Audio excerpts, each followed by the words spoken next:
What a week it has been in the world of wrestling. WWE introduces, or rather reintroduces, a world title. Do they actually need it? And has the world come to an end? CM Punk is at a WWE event voluntarily? My goodness, we're going to cover all of that and more on this edition of the Pipe Bomb Wrestling Podcast. The bomb drops now. All of you friendly, nice, amazing. Oh, hi everyone. We love you so much. This is the best. It's TSF. Was Is it it real though? 100 not? Oh my god. And you're listening to the Pipe Bomb Wrestling Podcast, baby.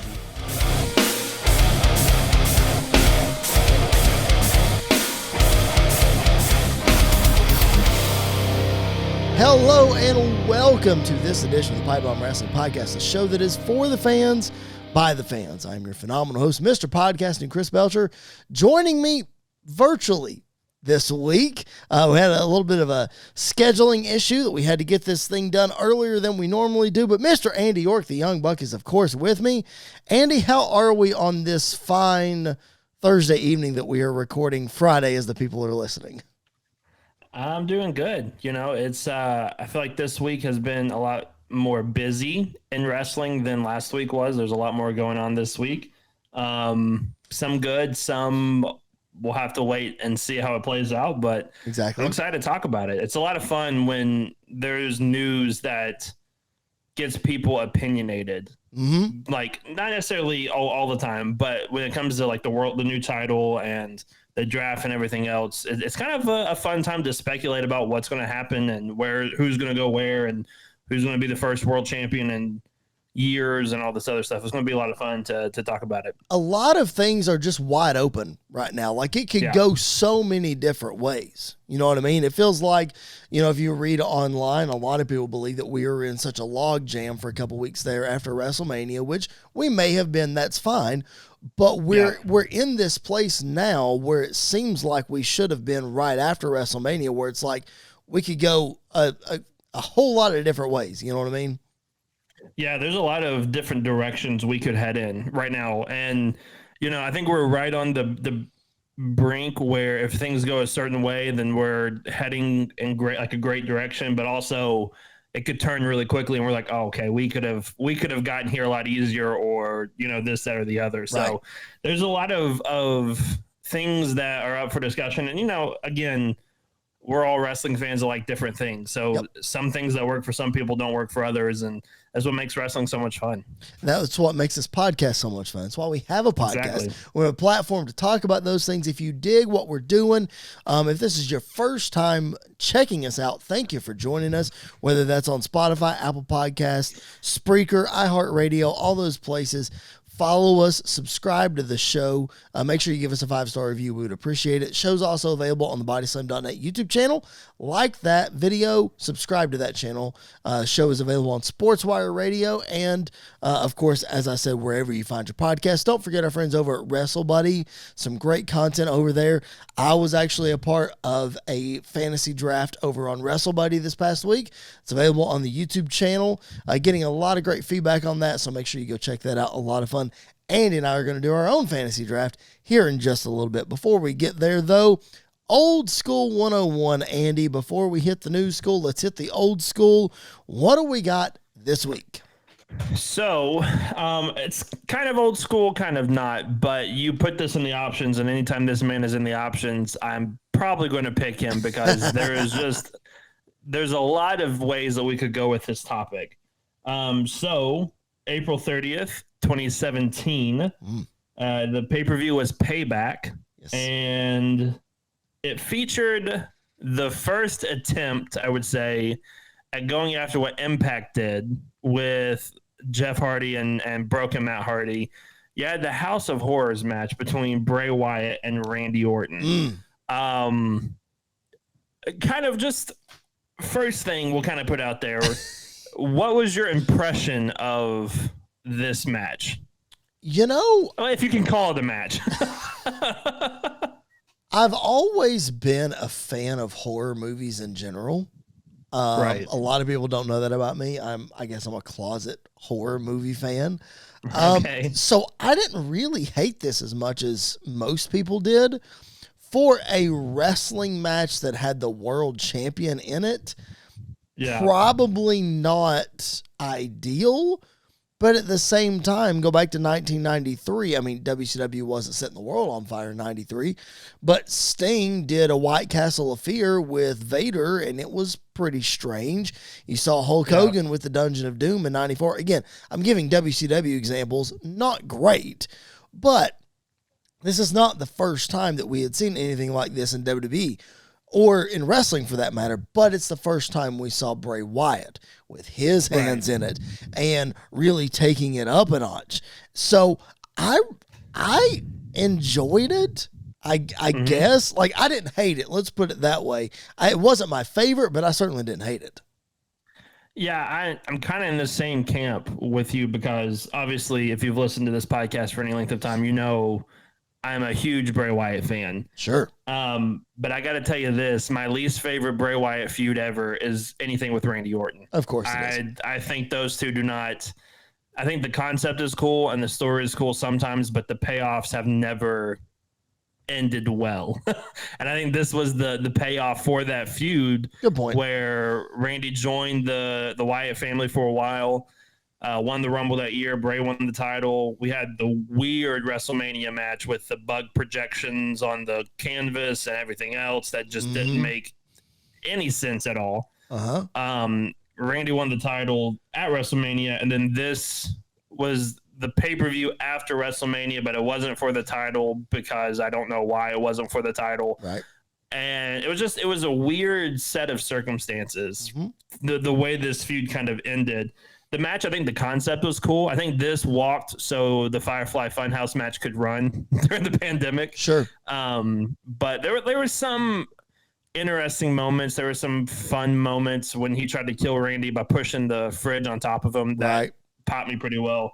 Hey, let's not forget. People remember from this, though, is this set up the gender run, which is not a fun time for the WWE Championship at all. I mean, you had gender against Randy, you had gender against Shinsuke, and then they brought back the Punjabi prison match because everybody wanted to see that. Well, it fit gender. And you brought the Great Khali back for no reason whatsoever, and we never got an explanation for it. Thank the Lord for AJ Styles taking that title off of it. Or thank the Lord, rather, for Brock Lesnar, who believe or don't believe he didn't want to work with gender. So there's that. Thank you, Brock. Thank you, Brock. We appreciate that. Man, on that pay-per-view, though, that wasn't the only thing, we'll put it that way, good, bad, or whatever, that happened to that pay-per-view. Jericho winning the U.S. title from Kevin Owens in what many people didn't believe was going to happen because Jericho was seemingly out on tour right after this. You had... Was that a triple threat with AJ? That was the Tuesday after on SmackDown when KO won it back. That's right. Yeah. So the pay-per-view... That set up the Kevin Owens AJ feud. Yep. Because this was during the Kevin Owens was the face of America. Yes. Where he walked out on his massive face every single week. And shaved his beard down really, really thin. Yeah. Yes. Or a suit. Yeah. Yes, exactly. You had Seth Rollins and Samoa Joe on this one. Braun Strowman defeating Roman Reigns in the main event of this show. Again, you alluded to this. This is the pay-per-view coming off of WrestleMania that year. What was the WrestleMania main event that year? Roman Reigns defeating The Undertaker in seemingly The Undertaker's retirement match. Then, less than 30 days later, he's losing to Braun Strowman? Yeah. A little strange, maybe? Yeah, this was a weird time for WWE because this was before SmackDown became like the best show out of the two. During AJ's title run, after he took the title for gender, and then from there, I think that's where we got heel Daniel Bryan when he came back. Yeah, we got heel Daniel Bryan a year later. That's when he took the title off of AJ. Yep. Yeah, and so like that whole post genders run, SmackDown was like unmissable. It was every week was a lot And of fun to watch. I would say like before Jinder's run, it was really good too because then you had Becky Lynch win the women's championship for the first time. Then you had Alexa taking the title off of her, which was way out of left field, but turned out to be great. You had AJ's first title run with Ambrose and with Cena and all that. So I thought it was good up until Jinder's run, and then after Jinder's run just totally just like deflated everything. Yeah, this wasn't supposed to be a segment to bury Jinder Mahal's title run, but we're burying Jinder's title run here. I get the purpose behind why they put the title on him. Yeah. For the marketing, because they were going after the India market really heavy, and if you put the championship on Jinder, that's on paper it makes sense why they did it. Right. But Jinder is fine in the role he's in now, but he's not a champion. Right. That should be holding the WWE championship. So agreed. That was a very, because I remember when those reports started coming out, I remember vividly being like, Vince is dumb sometimes, but he's not actually going to put the title on Jinder. And, I mean, they could have, in a situation, they could have traded the U.S. title for the Intercontinental title, had Jinder win the Intercontinental title, and made that like the focus or whatever, but they didn't. Well, remember though, I kind of blame Jinder for Shinsuke kind of falling apart a little bit. That's because a good point. He came in and lost to Jinder because that shouldn't have never happened. But then he won then he won the Rumble after that, though. He won the Rumble after that, but then didn't beat AJ, turned heel. Right. It was kind of all over the place. It was. But that WrestleMania, Jinder won the U.S. Championship. Yes, he did in a Fatal 4-Way. Yeah, so it was a weird time between WrestleMania 33 and WrestleMania 34. It was very strange. I completely agree. But the House of Horrors match is the highlight. Yes. The highlight or low light, depending on how you look at it. It's true. It's the most memorable thing from that show. There you go. Absolutely. So if you get a chance, go back and watch that this week. Payback, April 30th, 2017. A fun look back at the old school. All right, Andy, it is time for our pipe bomb of the week. In approximately 25 seconds, uninterrupted, to speak your mind, speak your thoughts, and whatever is bugging you or whatever you are passionate about this week. I'll let you have the floor first. What you got? So, my pipe bomb of the week is actually going to be something that I've been enjoying here recently more than going the negative route, because I think sometimes pipe bombs can be positive too. Sure. I have really been enjoying the presentation on SmackDown the last couple of weeks. I thought they've been doing a great job kind of building up SmackDown. Obviously, they're in that weird spot between WrestleMania and the draft and the next pay-per-view where you can't really start any new feuds because you don't want to give away where people are going. You're kind of in that sweet spot. But the MVP of it all has absolutely been Gunther, and I want Gunther to be the Intercontinental Champion forever. Do you think anybody in their right mind in 1988, I think that was the year, said that about the Honky Tonk Man every time he strutted out on TV with the Intercontinental title? No, I don't think so. Oh, man. That's so funny. Yeah, man, I think SmackDown has been really good. I think, sorry if we seem distracted in the first part of this episode. It is Thursday night, as we mentioned. We do have the NFL draft on. So there was a trade that was just made, so I was a little distracted. Yes. I thought I heard Katie scream as the Bills. There you go. You did hear Katie scream. Katie's from Buffalo, ladies and gentlemen, if we haven't made that clear. Yeah, man.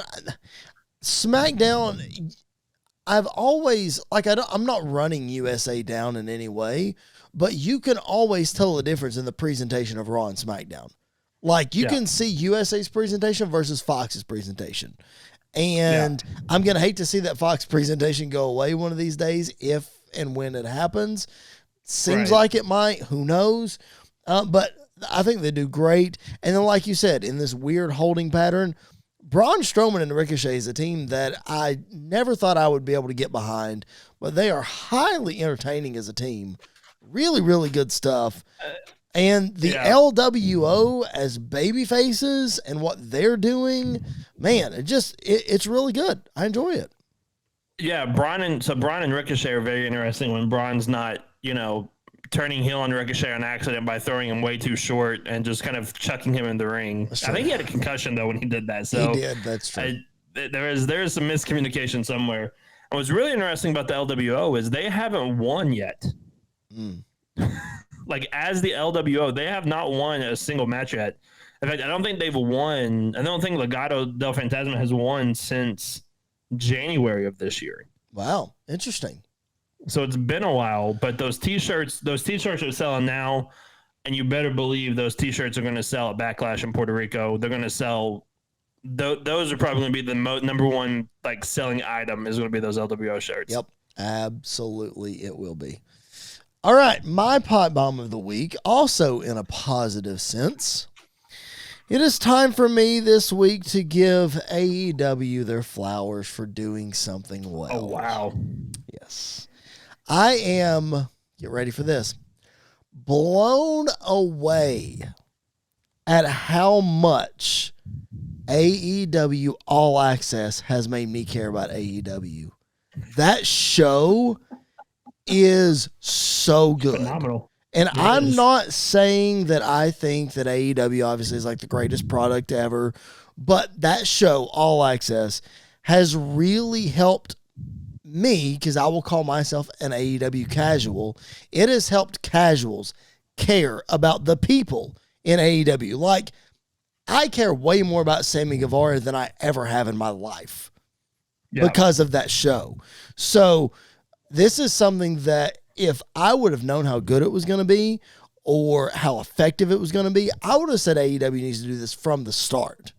And like, I know that they did like the web series to build the Double or Nothing matches, and that's what BTE is for and blah, blah, blah. But like a network driven show about the behind the scenes to get to know these wrestlers, it's a home run for me. I think it's so good, man. I really do. Yeah, I haven't got to watch like full episodes yet, but I've seen a lot of clips and stuff on Twitter and kind of going back and forth.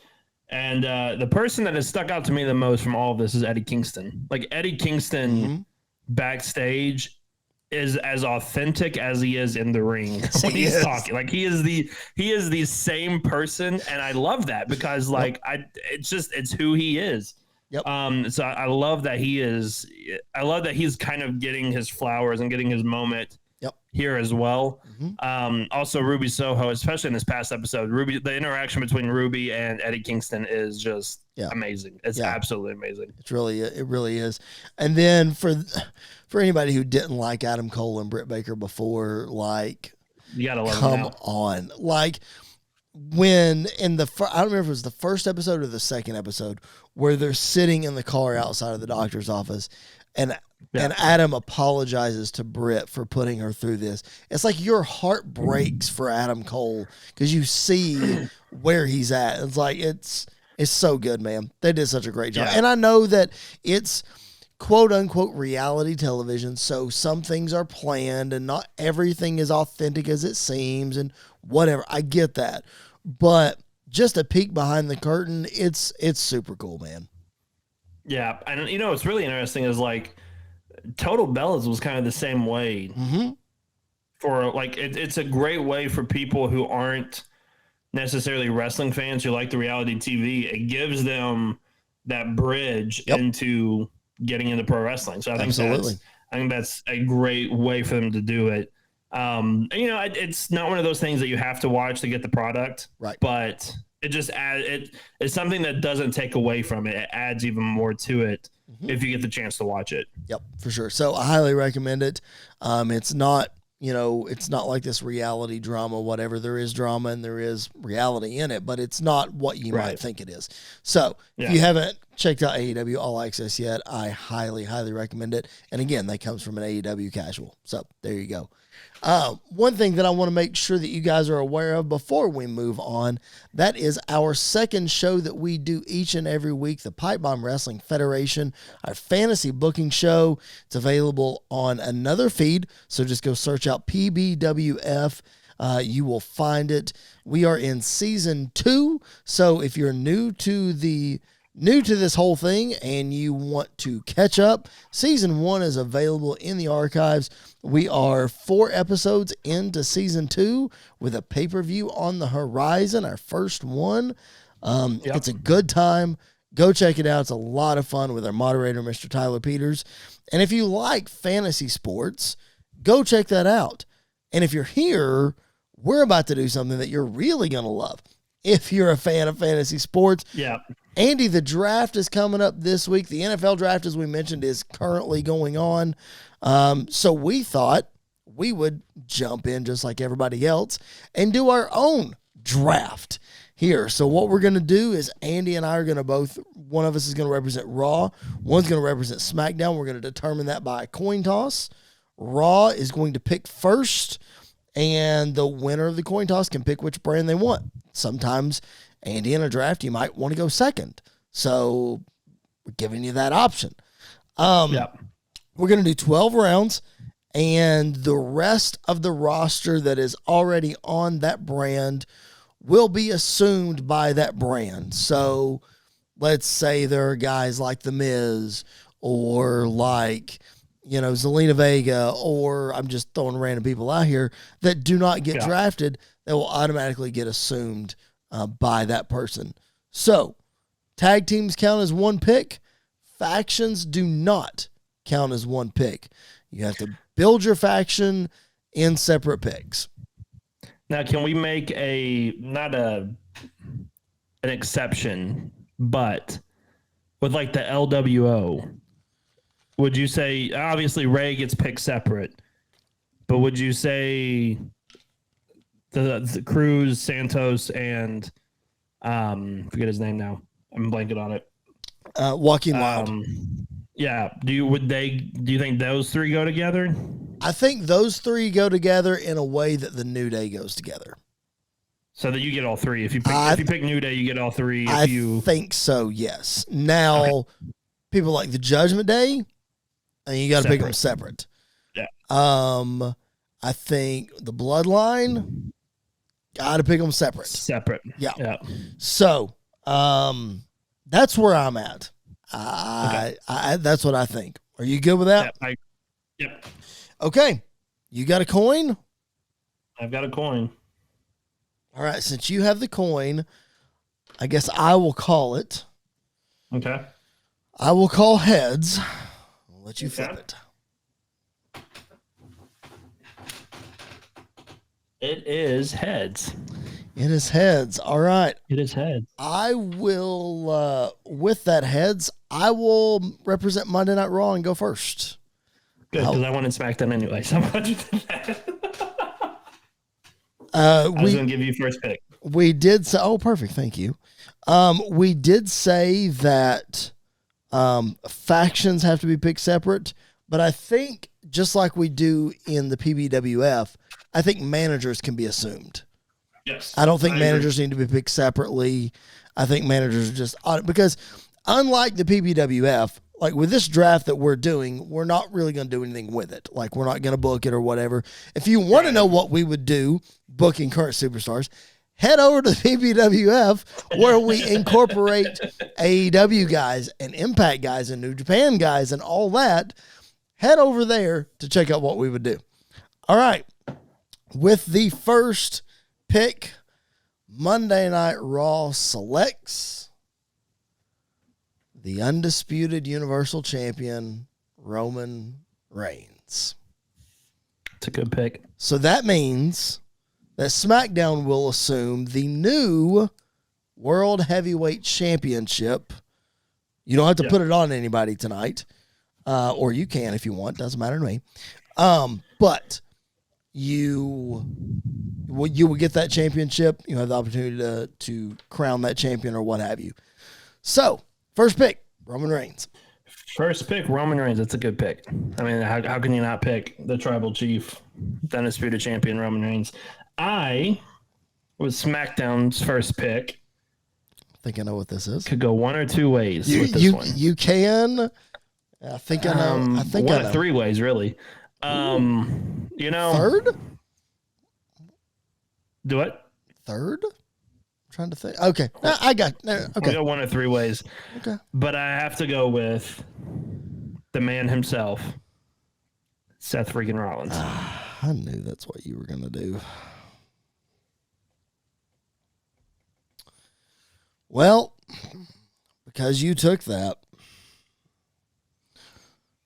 again, cheap plug to the WrestleBuddy draft. If you guys haven't watched it already, it's a lot of fun. It was me and a couple of other writers from WrestleBuddy. They represented SmackDown and NXT, and I represented Monday Night Raw. And my first two picks in that draft will be my first two picks in this draft. Number 2, give me the American Nightmare, Cody Rhodes. Yeah, that's where I figured you were going. He was actually my third option. Was Cody for my first pick. So who was my second option, which will be my second pick, is the Intercontinental Champion Gunther. Of course he is. I was playing in a world where I was hoping that one of those two might be your pick, not Seth Rollins, but it's fine. I almost picked Gunther first, but I was like, he's going to pick Seth if I don't. All right. Well, Roman Reigns is the world champion, but as we have discussed on this podcast, it's not been without controversy and it's not been without a little help. So we got to bring his help with him. Monday Night Raw drafts Jimmy and Jay, the Usos, at number 3. So I'm trying to think of how we're going to go at how we're looking at this. Because if we're looking at this as separate brands, then there's a different pick. But if we're looking at this at storyline purposes, and what would be really interesting.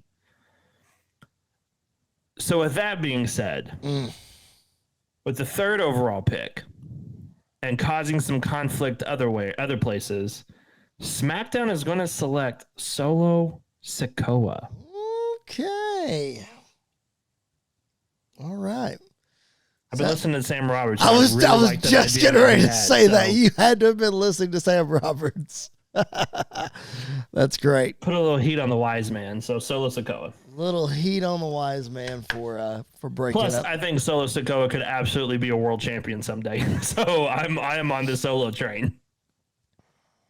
All right, I'm about to do something else that I did on the fantasy draft of WrestleBuddy, and that is break up a marriage. Staying on Monday Night Raw is the man, Becky Lynch. Makes sense. Got to do it. Got to do it. Makes sense. Well, we might need a championship here for the women on SmackDown. And why would I go anywhere else than the current SmackDown Women's Champion, Rhea Bloody Ripley? That's right. It's a great pick. Can't really go wrong with that. Okay, moving down. We're about a third of the way through this. And we said one NXT pick, right? We didn't say that. You can make one NXT pick if you want. And I'm not going to hold you to that. I don't think I'm going to take... Okay. I was thinking about an NXT pick, but we'll see. Shoot. Well, I guess I didn't make this guy happy by not picking him any higher, but hopefully we can throw him a little extra money his way with these contract negotiations. Give me the Scottish Warrior, Drew McIntyre, at number 5. I like it. You know, since you snuck him away from me in the PBWF, I'll take him in this draft. Yeah. Well, why don't we keep the championship fun running? Because I'm going to pick the current undisputed tag team champions, Kevin Owens and Sami Zayn. Do you have them any higher on your board? I'm kind of surprised they went 5th. Yeah, but I was seeing how you were picking. I got you. And kind of seeing who I could get before I got uncomfortable not picking them, if that makes sense. Sure. Yeah. Yeah, that makes sense. Okay. Oh, man. Well, let me grab this guy, pull him off injured reserve. The phenomenal AJ Styles staying home on Monday Night Raw. I like that. That's a good pick. That's a good one.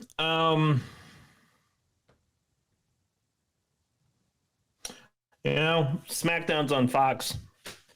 Fox is going to want a lot of star power. Uh-oh. There's one man that brings a significant amount of star power. No.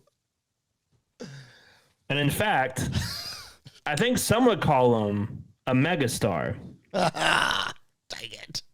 So I'm going to take Mr. L.A. Knight. Yeah. I almost picked him right there.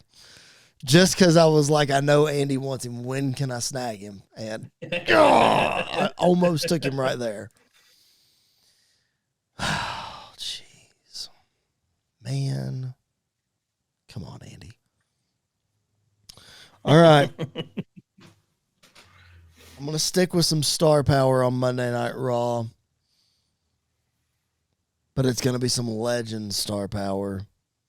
A rated R superstar, Edge, staying on Monday Night Raw.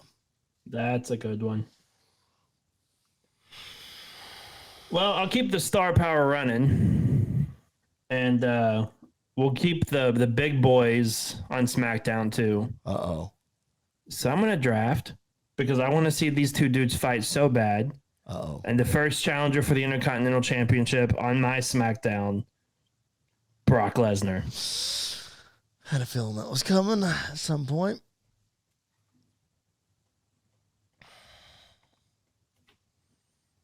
All right.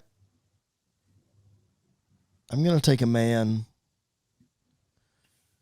who is going to right his wrong in more than one way of the Universal Championship.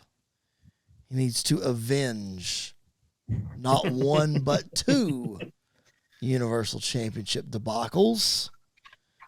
Staying on Monday Night Raw is Finn Balor. He was literally my next pick. I knew he was coming eventually, and I had to take him. Dadgummit. All right, well, since you took my guy, I'll take your guy. I hate you. I hate you. Well, we like to wrestle. And because of that, I'm going to take Johnny Wrestling, Johnny Gargano. I hate you so much. Plus, I think a scene change for him would be very good right now. Can we draft people outside of WWE?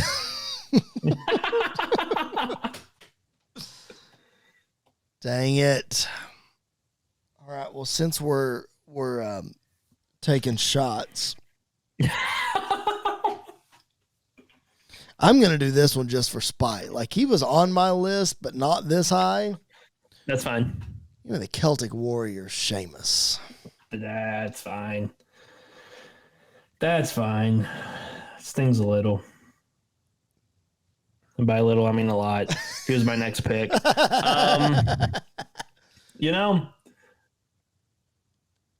I think I'm going to go with Bayley. Oh, that's fun. Next. I like Bayley.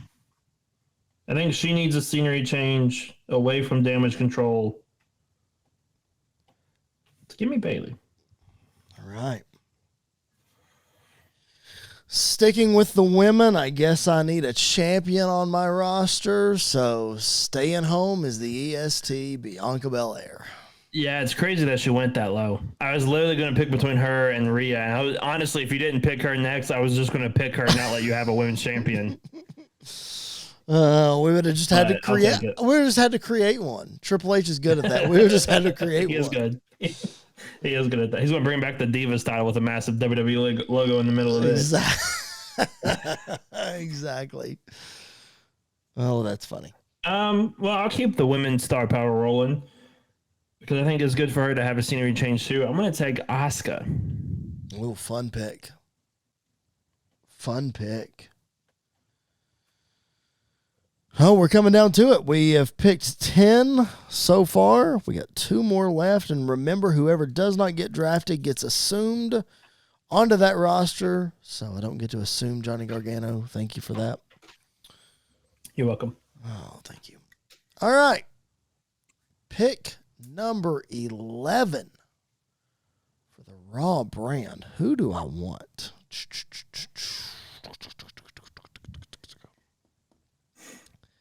Man.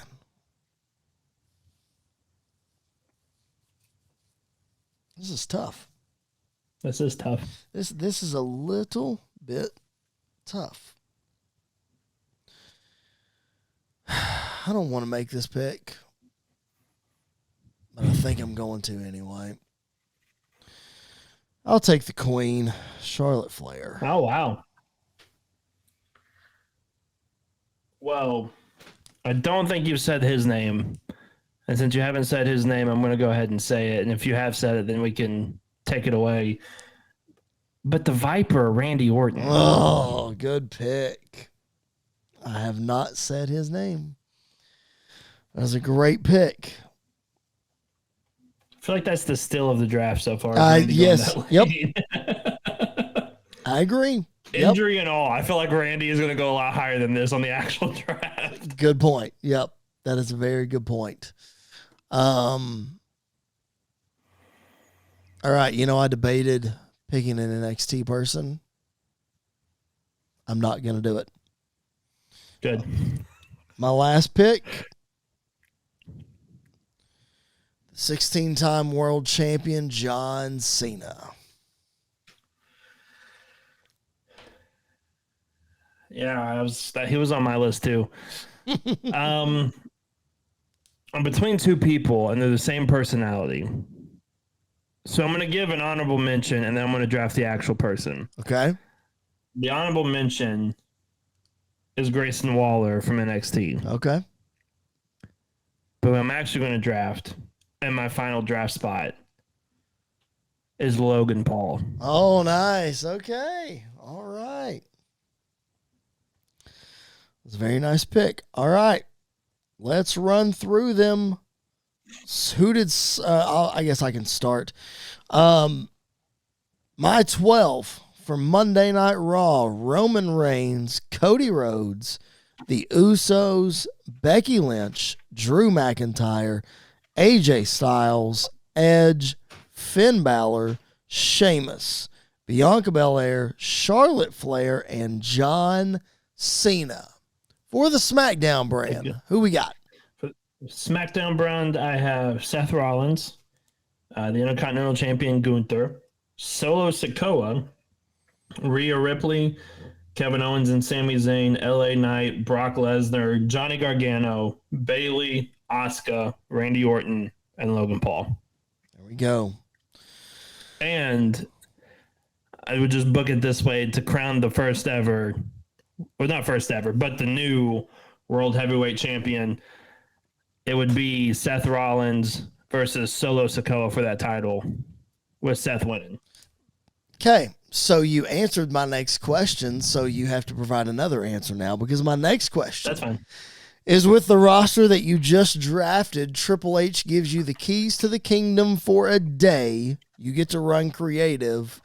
So your first order of business is that Seth Rollins would defeat Solo Sikoa for the World Heavyweight Championship. What would be your second order of business?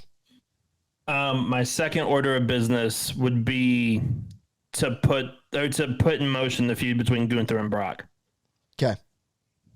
I think that would be my second priority. And then third would be building up LA Knight, even more so than he is, but actually building him up to be a threat for the title. Okay. The first thing that I am doing, running creative for the Raw brand, is splitting up the Usos. Wow. That's the first thing I'm doing. Wow. We're going to run them solo and see what happens.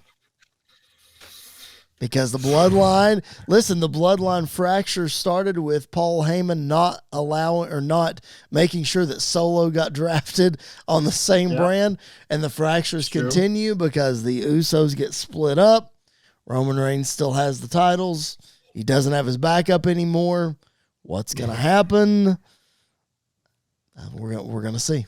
We're going to see. First order business. All right. If you're digging what we're doing, again, if you dig fantasy booking stuff, make sure you go check out our other show, the PBWF, Pipe Bomb Wrestling Federation, available wherever you find your podcast. We are seeing an incredible increase in listenership for that show. Thank you so much for that, for those of you who are tuning in. We appreciate that very much. Make sure that you're checking out this podcast. It's available wherever you find your podcast, especially if this is your first time hanging out with us. Thank you for doing that. Subscribe. Like the video on the BodySlam.net YouTube channel. Subscribe over there. Support Sports Wire Radio. Support Wrestle Buddy. Follow us on social media at PBW Podcast on Facebook, Twitter, and Instagram and TikTok. All right, Andy. The biggest questions in the world of wrestling. Before we get started, a couple of weeks ago, there was a situation with Vicky Guerrero and some allegations and all that, and we prefaced our segment by saying, look, it's a big question. We ain't touching it. Well, there's another one this week, Andy, that we are not touching anywhere close. And that is this lawsuit that's going around about the racism storylines and all this other stuff. Listen, it's a mess. It is what it is. It's a very touchy subject. We acknowledge that it's a thing. But, Andy, I'm not touching it. We're not talking about it. No. I think the only thing that should be said is if this is true, actions need to be taken to make sure this doesn't happen again. Yep. And whatever circumstances that means. Yep. And that's all we're going to say about that. Yeah. All right. Here we go. Number one question in the world of wrestling. Not just number one on our list, but the number one question on everybody's mind. May not only be the biggest question this week, but the biggest question in wrestling in years. What was CM Punk doing backstage at Monday Night Raw? What was he doing? I mean, we know what the reports say. Right. Believe what you want to believe. Andy, what was he doing at Monday Night Raw? I think part of it was maybe to make amends to some people and to try to, work through a lot of the history that he has with a lot of people. I think a lot of it, though, is a publicity stunt to make his return to AEW in Chicago an even bigger of a deal. Because the report was that he was in Tampa for some reason. I think now it's I think that's where he was meeting with Jericho. Supposedly. Jericho and Tony Khan and FTR and a couple other people. And then on his flight back to Chicago, there were WWE superstars on that flight. And he was like, oh, hey, Raw's in Chicago. And I didn't know that. Let's all go to the arena together. And they went to the arena together. Obviously, there is proof that he was there because there's video of him outside talking to Tamina. Yep. Believe he talked to The Miz as well. And Triple H. And there's a report of a conversation between him and Triple H, just asking if he had time to talk. And Triple H saying, I'll have to talk to the big guy. And then very quickly, Punk was asked to leave, which he left on his own accord without any frustration or anything. So, which I'm pretty sure we all know who the big guy is that wouldn't let him stay around. But I think there's the hopeful side of me that hopes that this was just him trying to make amends, especially if he's willing to even talk to Triple H now. I think that kind of shows a lot. Yep. And I'm, I never said never about him returning to wrestling. I'm never going to say never about him returning to WWE. I think there's a chance that he might one day. Yep. And I think it'll be a lot like the Sting situation coming to WWE. It's like, oh, you want to be in the Hall of Fame one day? Well, why don't you come on over here and we'll get you in the Hall of Fame and you can do one last run and then lose to Triple H when he's 90 years old and can't wrestle at WrestleMania again. So I think there is a really good chance that he does end up in WWE at some point again. I just thought of the funniest thing, man. Triple H, we know, is medically disqualified. He can't wrestle. But let's say that they do decide that Punk has to come back and he's going to do one final run to get in the Hall of Fame, and he does have to wrestle Triple H. And they finger poke of doom CM Punk. That's exactly what I was going to. Oh my gosh! Come on, that's so funny. Could you imagine, especially Chicago WrestleMania, finger poke of doom? Oh my gosh! CM Punk. CM Punk goes out. Triple H would have to have help getting out of that arena. It would be bad. It would be very, very bad. Oh my gosh. Yeah, man, I'm with you. Like, just about every bit of me believes that this is a publicity stunt. Like, this is him showing up to stir some crap up. I'm not saying that him going there and making amends wasn't genuine. Maybe it was. But I think this is absolutely more to stir up stuff before he goes back to AEW. Because once he goes back to AEW, this is not going to happen. I mean, it can, because AEW superstars have been backstage at WWE events. We know that, and vice versa. Mm-hmm. So it can happen, but this is the more likely scenario of it happening. But Jason Backowitz, friend of the show, brought up a great point. Like you said, making amends. You know, this could be a situation where, you know, we don't know what steps AEW took to punish CM Punk in, you know, this whole the brawl or whatever. Brawl out, that's the word. This could be part of like a 12-step program that Punk is in.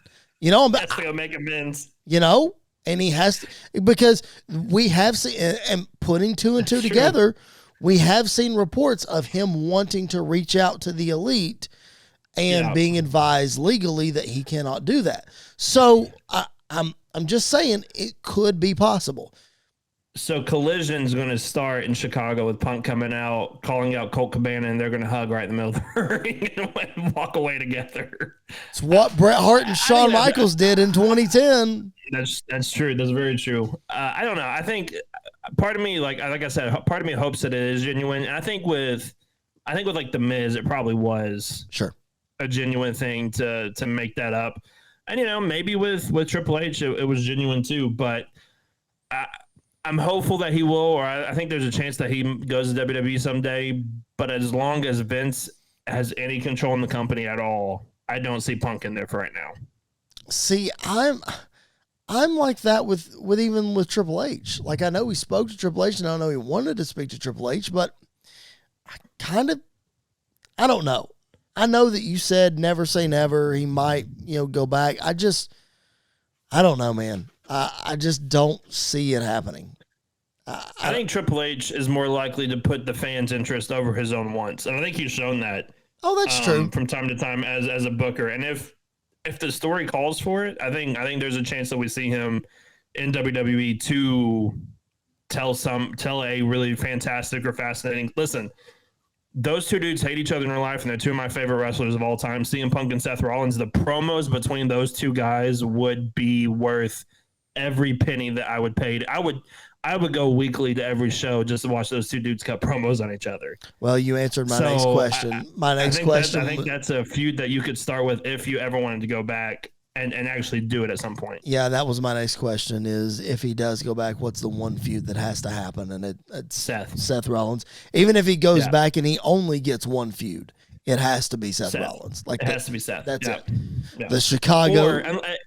Unless we're in some, WrestleMania 40 situation, then I might put Stone Cold up there because that would be really fun too. Because that's like a dream match of dream matches. But I feel like Seth would be if you only get one, it has to be Seth. I think the Stone Cold thing has just kind of run its course. Not saying that it wouldn't work. It's just it would have worked 15 years ago.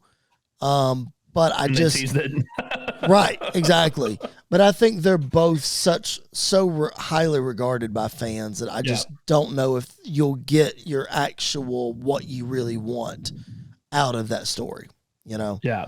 All right, let's move on. Speaking of Triple H, let's move on to the other big news in the WWE this week: the unveiling of the not new but different redesigned, rebuild, reclaim of the WWE World Heavyweight Championship. And this has been met with lots of mixed reviews, shall we say, which, Andy, I don't get. Like, I know when we were texting about it, you said you didn't know how you felt about it. Yeah. I'm just asking why. Because we've been clamoring for them to split Roman's titles, and it's been very clear that they were not going to do that. Online reports say they talked about it, whatever. Okay, they're going to bring in a new title. Okay. We've now created a new championship that can be won, is the face of a brand. Why does that not work? So, if we're talking about, well, there are a couple of things, because when I said I didn't know how I felt about it, part of it is I didn't know how I feel about the design. The more I've looked at the design, I really like it. I was going to say, how do you feel about the design? I like the design. Obviously, I wish the big W wasn't in the middle. However, I fully understand why they do it, and it is brilliant marketing, because when the Chiefs won the Super Bowl and you saw Patrick Mahomes with the Lombardi Trophy, what did he have around his shoulder? Yep, that exactly WWE right. Championship. It is branding it's there for branding purposes. I think I heard somebody say, I think it was Luke Owen from Wrestle Talk that said this, and I completely agree. Triple H loves lineage in wrestling. Mm-hmm. And what probably has the greatest lineage of a world championship? Probably the World Heavyweight Championship. Yep, probably that big gold belt. Vince doesn't like that belt because it's not his belt. Nope. So this is a compromise probably between Triple H and Vince of, you get your big gold belt, but it has to have our logo right in the middle, because WCW is dead, and I killed it when Sting lost to Triple H finally, blah, blah, blah, blah, blah. Sure. So I think it's a great compromise. I really do. Like, I think the belt looks really good. I think I'll know how I feel more about it when it's around somebody's shoulder for the first time. See, wins it. That's what I wondered too. I feel like it looks kind of small. It does look a little small, you know. But I will say this: it's not blue, it's not red, and it has a W in the middle, but it's not a massive gaudy W. Right. It looks like an actual championship belt. Sure. Yep. And for that, I'm fine with it. I'm happy that it looks like that. My biggest concern is what this title could represent, because one, I don't think Cody Rhodes needs to win this title. In fact, I don't think Cody Rhodes should want to win this title. I agree with that. Because I think if Cody wins this title, it automatically becomes a consolation prize. Mm-hmm. I agree. I think it needs to be somebody who wins this title needs to be somebody that Roman Reigns has not beaten during this run. Because I think anybody who wins it that has lost to Roman automatically feels like, again, a consolation prize. I think the biggest issue is, again, going back to WrestleMania 38, don't put them together in the first place. This is the example that I talked about. I think when we were talking about this at WrestleMania 38, I think they thought, we need a big match for WrestleMania. Let's just combine the titles and we'll figure out what to do afterwards. Right. Because I don't think they had a plan combining the titles. Sure. I still don't think they have a plan when they combine the titles. I don't think they ever really, because I don't think they cared. They just wanted Roman to have the titles. That's all they really wanted, was Roman to have that title. He's going to hit the 1,000-day mark. I think introducing a title without Roman being pinned, without Roman losing, it automatically doesn't feel as important as the one Roman's holding. However, I don't really care about Roman's title run anymore, because now we just got this new title introduced, and the way Triple H kind of worded it, because nobody could beat Roman, we had to introduce this brand new championship. And I think that's my biggest problem, is it will very easily feel like a consolation prize if it is not handled very well. Well, let's go back and look at one of the last times that this happened. 2002, the first brand split.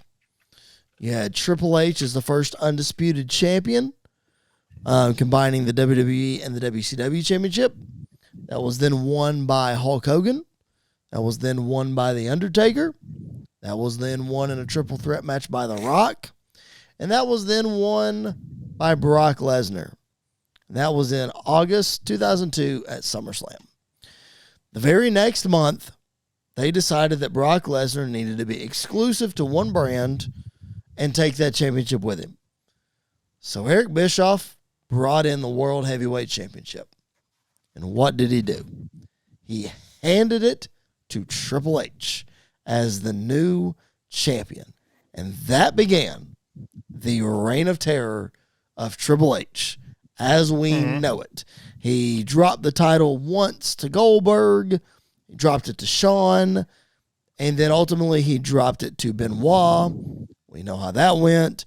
So, all that to say, it was quickly established and it quickly went to equal value of Brock Lesnar's, and they didn't outright say that they were creating this title because they didn't want Brock Lesnar to get beat or that nobody could beat Brock Lesnar.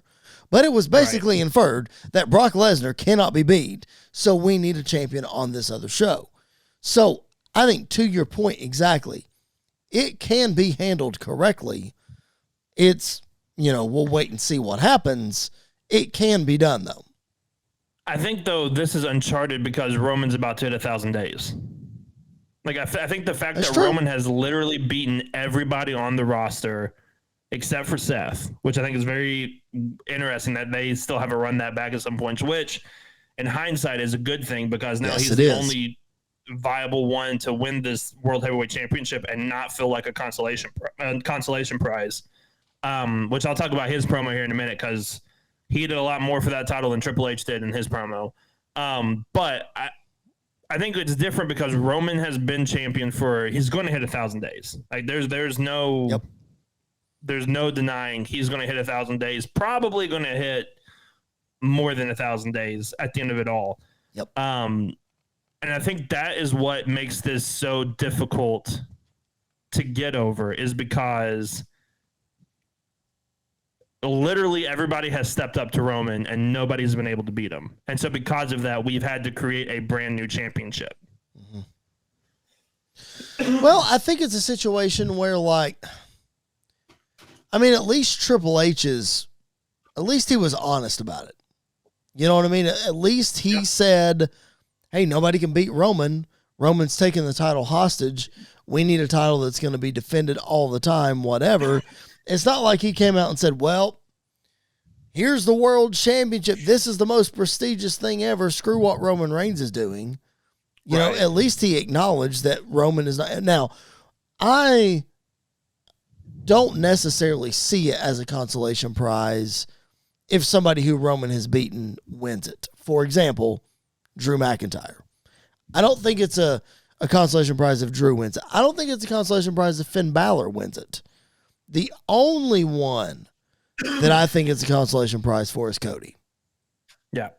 He is the one that, because WrestleMania still stings, WrestleMania is still very fresh, Cody was very vocal about finishing that story against the best, who is Roman Reigns. But on the flip side, I can see Cody winning this championship and using this heritage of the big gold and all that to carry on that legacy. Maybe we revisit the Cody Roman at some point. I agree with you for the most part that this is not what Cody needs, but if it happens, I can see the workaround. I can see the workaround, but the workaround will not do anything good for Cody. I think if Cody wins that World Heavyweight Championship, people are going to see, oh, well, he's not going to get Roman then. This is his consolation prize because his very first promo back, he said he was going for that WWE Championship. Right. And if you believe the reports that this belt has been signed off since before WrestleMania, and you knew you were doing a brand split, and you knew you were doing a draft, and you knew you were doing all this other stuff, and you knew Roman was going to take a break and not be there for a long time, again, why not have Cody win at WrestleMania 39, keep the WWE title, drop the Universal title, bring in this new title? You've got a brand split. Both feel important. Both feel new. Both feel good. And you're moving forward. I think I get why they're keeping the belts on Roman. And they tell the story, all this other stuff. But there is so many compilations. There's so many complications. And there's so much... what's the word I'm looking for? There's so much unnecessary barriers in the way that WWE has set up for themselves. They booked themselves into a corner. This should have been a lot smoother. Yeah. But gonna hit 1,000 days. It's probably not gonna happen in our lifetime. At this point, let again. him hit 10,000 days. We got a new title. Nobody really cares if anybody beats Roman at this point, especially if they put that world title or World Heavyweight Championship on Cody. Keep the title on Roman forever. I think that's the other side of this that not a lot of people are talking about. I mean, I haven't perused, the dirt sheets, and I haven't perused the internet wrestling community to really find out. But how many people are actually talking about now the difficulty that they've again introduced of keeping Roman's title important and making that feel as important as it has for the last 900 days or whatever it is? Because in this moment, it doesn't feel as important. Right. Because there's a new title because nobody could beat Roman. Right. It's almost like that. It's almost like Roman has the FTW championship now. It's his own title. Nobody can take it away from him. Nobody can take it away from him. Nobody really wants to take it away from him. It'll be interesting, but again, it goes back to it might not feel important now, but if Seth Rollins or Cody Rhodes beats Roman Reigns, the importance goes through the roof again. And hopefully it will. I think the story needs to be really compelling. Sure. And I think that it's going to be a lot more difficult to tell this story a second time than the first time. Because we've been here before and we've seen this before. Only time will tell. I think it's going to be very interesting. I think there's a good chance that Cody could beat Roman at SummerSlam this year instead of WrestleMania 40. Mm-hmm. But I think there's also a really good chance that Roman keeps the title until WrestleMania 40, maybe even until WrestleMania 41. Like there's a timeline where I could see that absolutely happening. Yeah. Now we have crossed into that where who knows when this is going to end. Yeah. It'll be interesting. All right, let's move on. Bad Bunny returning to the ring, as he said on Monday Night Raw. He is no longer, technically, I guess, the host of Backlash because he is competing in a street fight against Damian Priest. We've talked about, before how he could be the best in-ring celebrity ever. I'm sort of taking Logan Paul out of this category because I think Logan Paul is a little bit, I think it's different than Bad Bunny. I think he's been in the ring before. He's already an athlete. I'm talking about celebrities and guys who aren't athletes, Right. What does Bad Bunny have to do at Backlash to solidify that he is the best celebrity in-ring performer in the history of the business? Hit a Canadian Destroyer through a table. And not break Damian Priest's leg. Not break Damian Priest's neck. I don't think he has to do a lot. Like, I think, honestly, what he did Monday night got me more excited for his appearance at Backlash than anything else so far. Because he was swinging that kendo stick. Now, obviously, if you looked at it, it looked a lot more bendy than normal kendo sticks, and I think that was for a reason. Sure. But I'm excited for Priest versus Bad Bunny. Yep. I think it's going to be a lot of fun. I think they're going to do some crazy stuff. I think all I think Bad Bunny has to do is just go out there and do what he did in the tag match. I think this is going to be more telling though, because he has to do it himself, not himself, but he can't tag in and out. Like It's all on him and Damian Priest. But those two dudes are friends in real life, and I think it's going to be a lot of fun and one that we're going to remember for a while. I agree. I really do. I think, I remember just like it was yesterday, man, sitting there watching WrestleMania 37 and just jaw on the floor. Like, what is this guy doing? And he's so good. And like you said, you put him in there with a friend and they're going to beat the snot out of each other and it's going to be fine. I think, I'm with you. I don't think he has to do much of anything. Like, just go out there, don't screw up, don't hurt Priest, don't do anything too crazy, and go home, be happy, and we'll be done. Plus, the Puerto Rican crowd is going to be off the charts, man. This is going to be Elimination Chamber Montreal level, if not more. If not more. Especially when Ray gets involved, because Ray's going to get involved at some point in this whole thing, because Dominic's going to get involved. When Ray's music hits and they go out there, it's going to blow the roof, if there is a roof on the place. I don't know where they're at. I think there is a roof. I think. Is there? Well, the place is going to go absolutely nuts when both of those two guys are in the ring together. Yeah, it is going to be wild for sure. Because and I think there's still a chance that this could end up being a tag match. Oh, you think they might turn it into one? A tag street fight. Yeah, I mean, I could see it. I mean, I'm fine with it either way, but I could see it turning into a street fight tag match. Well, we've got 3 more shows before then, so I think it's very possible.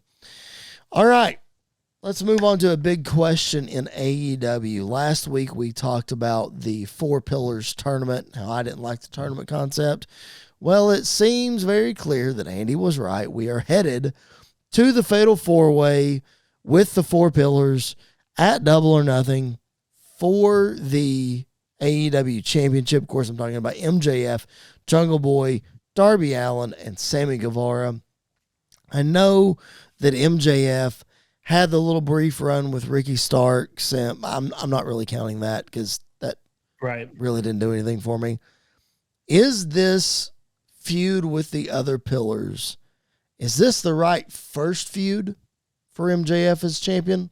Or do you think we should have had somebody with some big star power and let MJF beat him and then do this? Listen, no. Scratch that. Danielson. He had Danielson. Yeah. That's right. Yeah. I think Danielson was a good start. I think this is a good second feud for him, though, with the pillars, because if you are going to have a big Fatal 4-Way match for the AEW World Championship, you want it to be with these 4 guys, because maybe the build-up's not going to be necessarily the greatest, because I love Jungle Boy, but the dude needs more charisma some way, somehow. Yeah. But when that bell rings, this match is going to be ridiculous. Yeah, it is. Sammy Guevara is busting out a 630 top rope senton through a table on a Dynamite. The Fatal 4-Way is going to be absolutely crazy. And I really enjoy the story right now with MJF and Sammy and that friendship, their relationship. But you can absolutely tell MJF is using Sammy, especially when when he jumped into the car at the end. Sammy was like, "Can I go with you?" He's like, "There's no room," and they literally zoom into the car, and there's nobody in there. That was amazing. Stuff like that is great.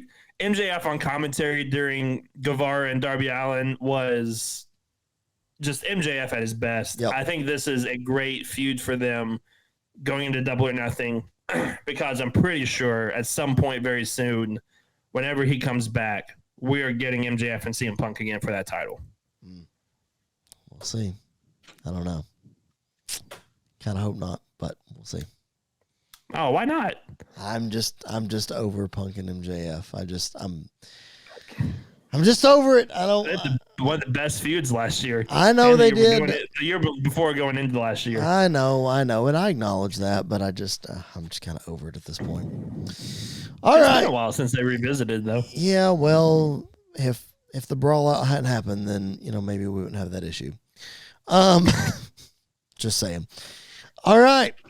Before we wrap up, a couple more things to get to here. Some quick hitters from around WWE and AEW. Before we get to WWE and AEW, let's hit the ones that are outside first. Big debut coming this week. Again, not sure when you're listening to this. It's probably already happened. It got leaked a little early. Maybe that was on purpose. Maybe it was not. Naomi, or formerly known as Naomi, now known as Trinity Fatu, to Impact Wrestling. Didn't really see this one coming, Andy. I didn't either, but I think it's a good spot for her. I think she'll do really, really well there. With the likes of Jordan Grace and Mickey James and a couple others that are there, I think she'll do really, really well there. So I would rather her there, I think, than Japan. So I think it fits her style very well. Oh, yeah, she definitely doesn't belong in Japan. I definitely agree with that. Speaking of Japan and her cohort in crime, the former Sasha Banks, now known as Mercedes Moné, lost the IWGP Women's Championship already. Andy, I'm quite shocked by this. I am. Especially with Forbidden Door coming up. Yeah, I think that's part of the reason why I don't think she wants to go to AEW. I think she wants to stay away from big promotions and wants to keep going through this indie tour thing that she's doing, because she's not done with New Japan or with Stardom. So I think she's going to stay there for a while, and then make her way to a big promotion once she kind of has gone through the Japan circuit. Right. Back to WWE by WrestleMania 40. Who knows? We'll see. Maybe. On a sad note, again, outside WWE, thoughts and prayers are with Tommy Dreamer and his family this week. His mother passed away this week. I know Dreamer announced, I think it was at Rebellion, that he was going to step away from wrestling for a little while to take care of his mother. So she has passed this week. So thoughts and prayers are with the what's his nickname? I don't even remember.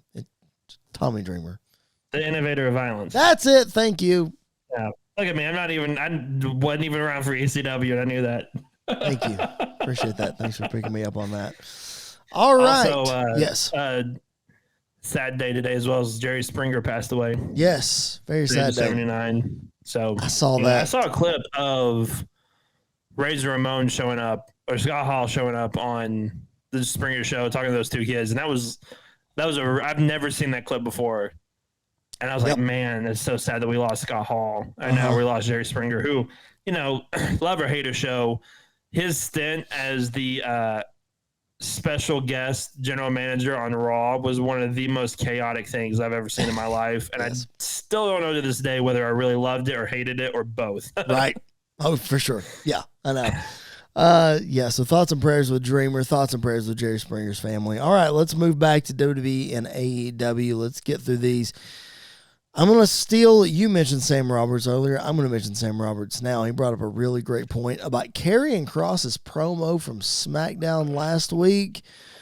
Man, if they really take the direction that Sam mentioned, which being that guys are not the same after they face Karrion Kross, if they really run with that and do something with it, now that he's going to face Shinsuke, it could turn into something.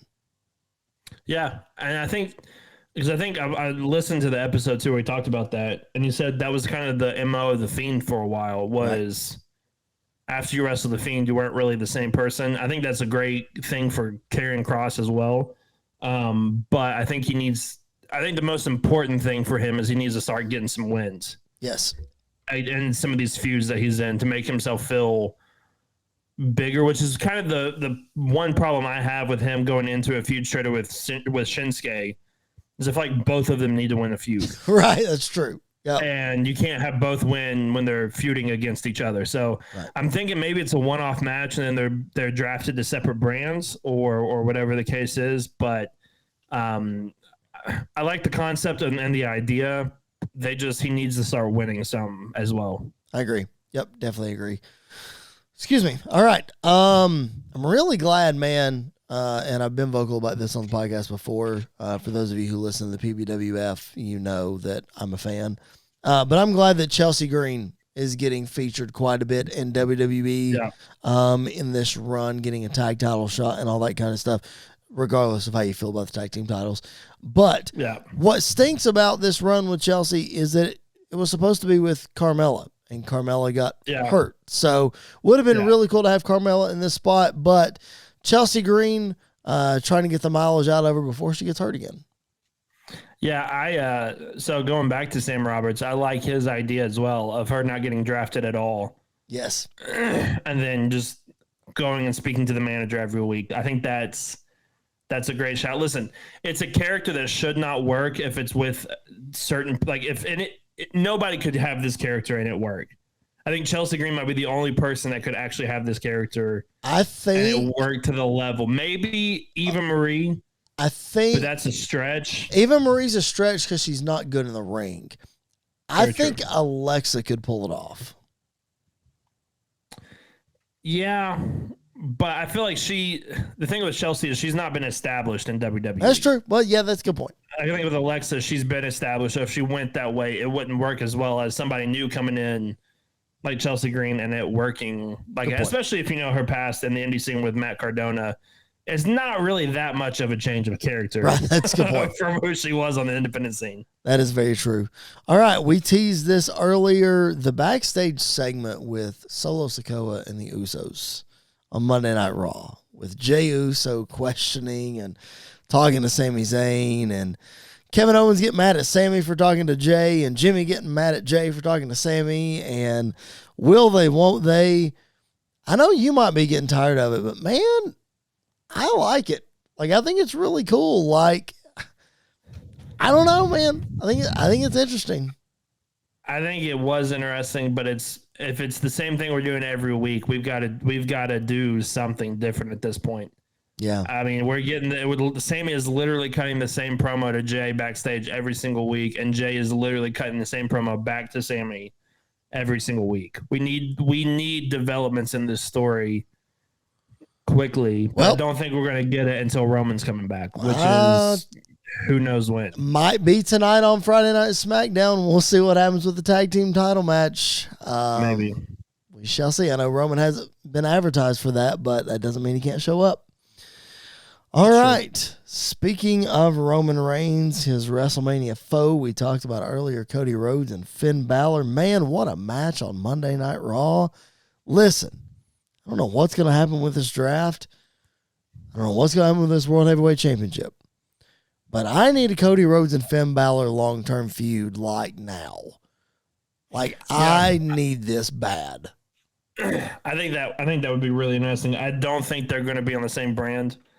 Honestly, I think Cody's going to SmackDown and Finn's going to stay on Raw, and the finals for that World Heavyweight Championship is going to come down once again to Finn Balor versus Seth Rollins, bringing it full circle. Yep. But this time the fans have already seen the belt, so they're not going to boo it in the middle of the match, and it's Saudi Arabia, so they're not going to boo it anyway.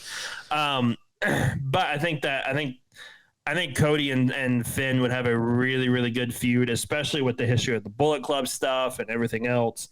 I think that would be really, really interesting. I do too. All right.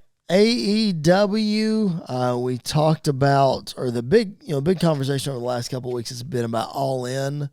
Will they, won't they sell the place out? We both said that, 35, 40, 45 would be fantastic. Well, Andy, seating charts have been released this week, and the whole thing is wide open. Yep. Now we know. Which means that they've got really good expectations for this. Now we know that, like, if they don't sell some stuff, they can move people around and close stuff off later, right. Blah, blah, whatever. But, man, it's wide open right now. And I don't think they're going to fill every single seat. No, I don't either. But I think they're going to get 3/4, if not 80% filled. Like, I think it's going to be a ridiculous number that we never thought they would get at this point. I really think, especially without a match being even announced on the card, is ridiculous at this point. I really think they're going to hit 70. I do too. I think they're. Listen, I think they're hitting 50, 70. If they hit 50, it's still a massive success. That's not a failure by any stretch of the imagination. Nope. But if they hit 70, it's. Gosh. I mean, it kind of shows that they're in a better place than a lot of people think they are. Agreed. Yep. Totally agreed. You know who else is in a better place than they were before? Roderick Strong. Absolutely. Finally in AEW, where he belongs. It's about dang time. This was the first shock debut or return since Malachi Black. Did anybody debut after Like Malachi? a WWE defect going to AEW. Because we didn't even know if Roddy was released or not. Did Malachi? No, Adam Cole and Bryan Danielson showed up after Malachi. Yeah. But yeah, like. But we at least knew they were interested in AEW That's and true. their contract was up. Roddy was just. Malachi Black, we thought it was a 90-day no compete, and it was only 30, and he showed up on the 30th day and blew everybody's mind. Roddy, we didn't know what was going on. Yep. Yeah, for sure. I love that he's back with Adam Cole. Obviously they're not going to go get Bobby Fish anytime soon, which is perfectly fine by me. They could. This is a great way to do the Undisputed Elite versus the Elite at some point. I think that's going to be amazing when that actually happens. Just depends on if Kyle O'Reilly can get back. Yeah, We'll and see. I love the fact that Tony got the End of Heartache for his song. Yep, that was very cool. That is absolutely amazing. Yep. When that music hit, and it kind of looked like, for a second, it looked like Sean Ross Sapp because it had the SRS. I was like, what is? And then you see Roderick Strong, and that place Went nuts. lit up when that name popped up. Yep, it was very cool. It was very, very, very cool. You know what else was very, very cool? Jeff Jarrett getting a singles win over Dax Harwood on AEW Dynamite. Bro, it was so good. That's something. No, it was so good. Come on. Jeff Jarrett, man. It was He's great. something. PBWF Revolution brand MVP of season 1. Bro. Jeff Jarrett. I don't know if I go that far. If he's the MVP, he was the shock of the year. That's true. But listen, man. In all seriousness, like I'm poking fun because I know how much you love FTR, and I just love putting Jeff Jarrett over. But like in all seriousness, such an old school finish to that match. Yeah. Jeff Jarrett in AEW continues to show that old school things still work. Like they get good heat, and it's believable. And it works. I just thought it was really cool.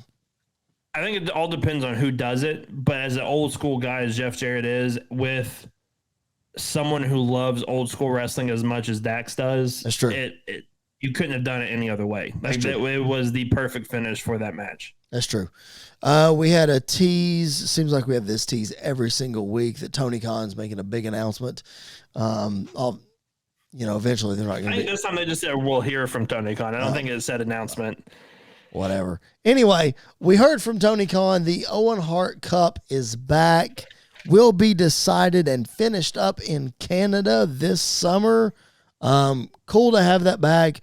Especially cool. Yeah. We just mentioned Jeff Jarrett. Really cool to have him in the company for it this year. So it's a cool thing, especially ending up in Canada. Do you think Christian wins it? No. Who do you think wins it? Oh man, that's tough. Adam Cole won it last year. I bet Kenny wins it. Could be Kenny. There's a good chance Kenny wins it. You know who I think might need it after what's going to happen at Double or Nothing? I think Jungle Boy might need it. I could see him winning the whole thing. Maybe Darby. I could too. Yeah, I think you need a babyface to win it. You do. Yeah, you definitely do. Yeah. And I'm trying to think of like Canadian wrestlers in AEW. Because obviously Kenny's from North Carolina, but he claims Canada. Kenny, Jericho, Christian. I think Jericho could win it too. Yeah. Just depends on kind of where he's at. Like we said, we kind of need a babyface to win. So just depends on where he's at and who he's facing. Like Jericho can instantly be more tweener, lean towards babyface depending on who he's facing. So yeah, just depends. One more thing with AEW, bro. Wardlow had a squash match on Dynamite. But shout out to the man that he squashed. CCW World Heavyweight Champion Ariel Levy made a Dynamite appearance. Got squashed by Wardlow, but hey, man, he was there. That was really cool to see. Couldn't ask for a better place to be. Hey, you got that right. Getting dropped by Wardlow. All right, we got a few minutes left here. Thanks for hanging out with us. We got one more cool segment to get to. I saw this online earlier today, and I thought this one might be cool to rapid fire answer these questions. It's like 7 questions about different wrestlers. So Andy does not know what these questions are, so this is a lot of fun. Let's just see. First question. The wrestler that made you fall in love with wrestling.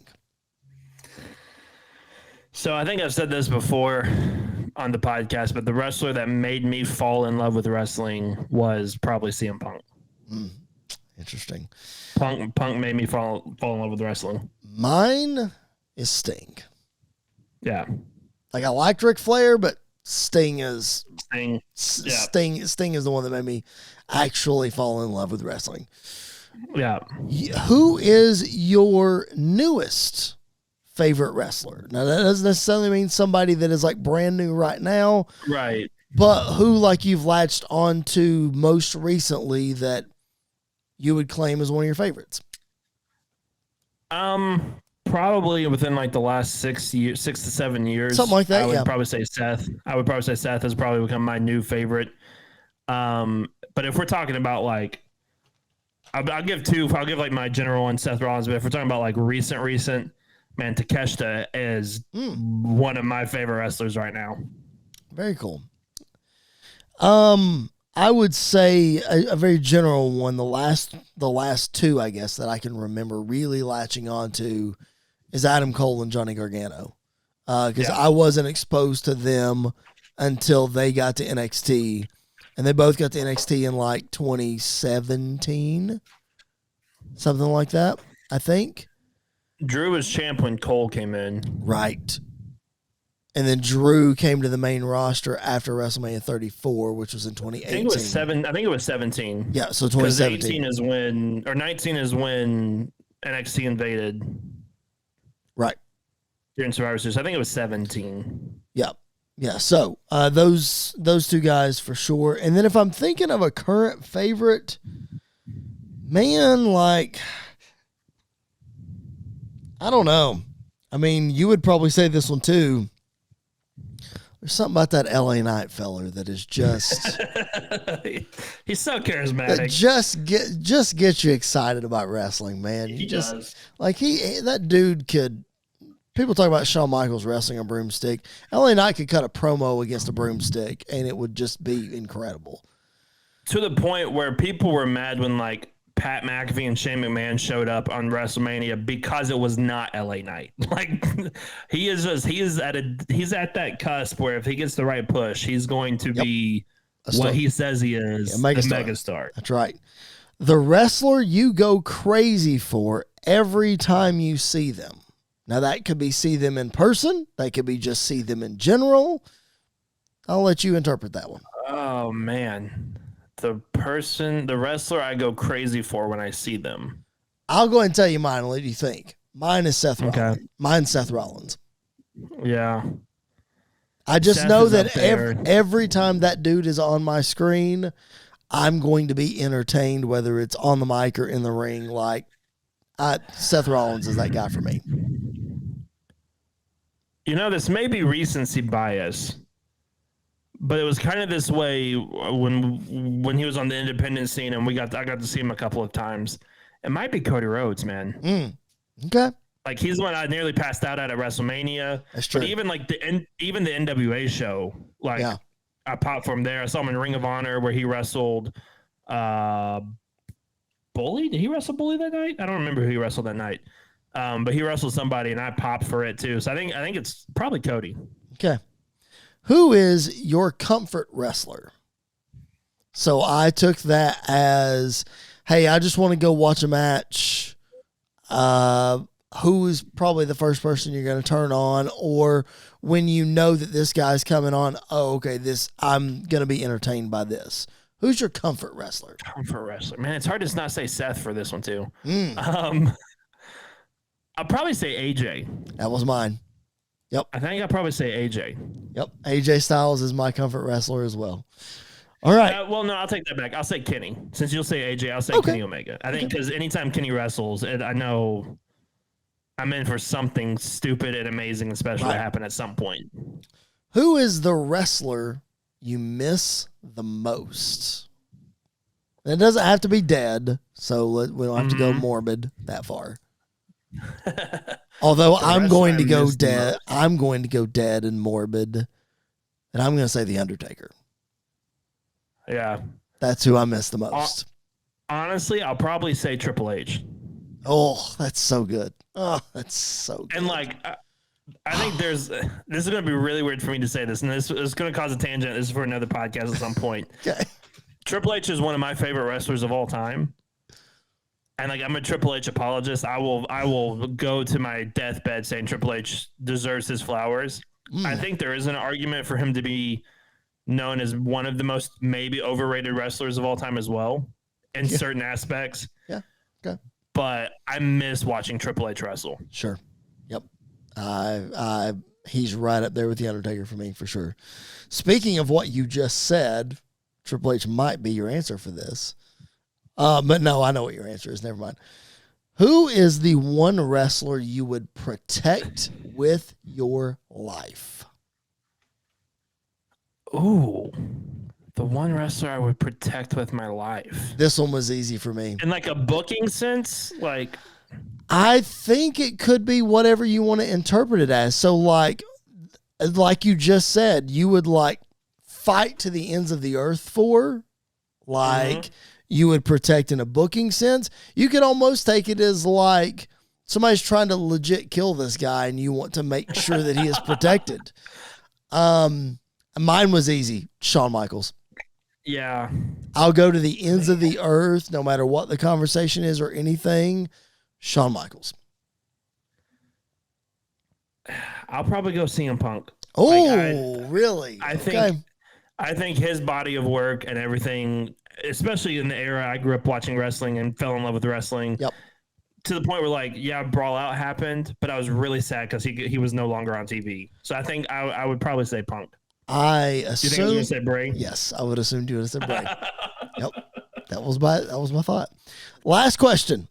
The wrestler you are rooting for the most. The wrestler I'm rooting for the most. Mine is Cody Rhodes. And I'm not necessarily rooting for Cody Rhodes to go win that world title, but like I want to see this guy legit finish the story. The one that I'm more like upset when they lose, so I'm probably rooting for them the most in like a winning aspect, is probably Seth. I can see that. Like I want Seth to win every single, even the Cody matches. It hurt me to see Seth lose to Cody. Sure. So like I'd probably say Seth. I get you. Okay. All right. This has been a little bit of a long episode. Thank you guys for hanging out with us. We appreciate it very much. Hope you have been entertained. Give us your feedback at PBW Podcast on Facebook, Twitter, Instagram, and TikTok. Andy is at Andy_PBWP. It's late, ladies and gentlemen. I can't talk. I am at Chris Belcher 24. Make sure you're following us. Make sure that you are subscribed to wherever you find your podcast. Make sure you subscribe to the BodySlam.net YouTube channel. Check out Sports Wire Radio, your one-stop shop for everything you need sports related. And go check out Wrestle Buddy. Fantastic resource. While you're at it, go check out the PBWF, our other podcast, the fantasy booking show that we do each and every week. It's available wherever you find your podcast on a separate feed. So go search out PBWF and you will not be disappointed. I promise. Andy, next week we preview WWE Backlash. Are we really there? Man, I mean, wow. Another pay-per-view. Here it is. That's quick. And if we're doing brand split now, we're gonna. The rumor is that we might be getting 2 pay-per-views a month again. I interpreted it as I didn't necessarily interpret it as 2 pay-per-views a month. I interpret it as each month they'll alternate. I'm hoping so. So because that's what they did. That's what they did the last time they did brand split pay-per-views, I think. Is it like 1 month would be Raw, the next month will be SmackDown, the next month will be Raw, the next will be SmackDown. Well, like 2016, 2017, it was every 2 weeks there was right. one. That's true. They did that too.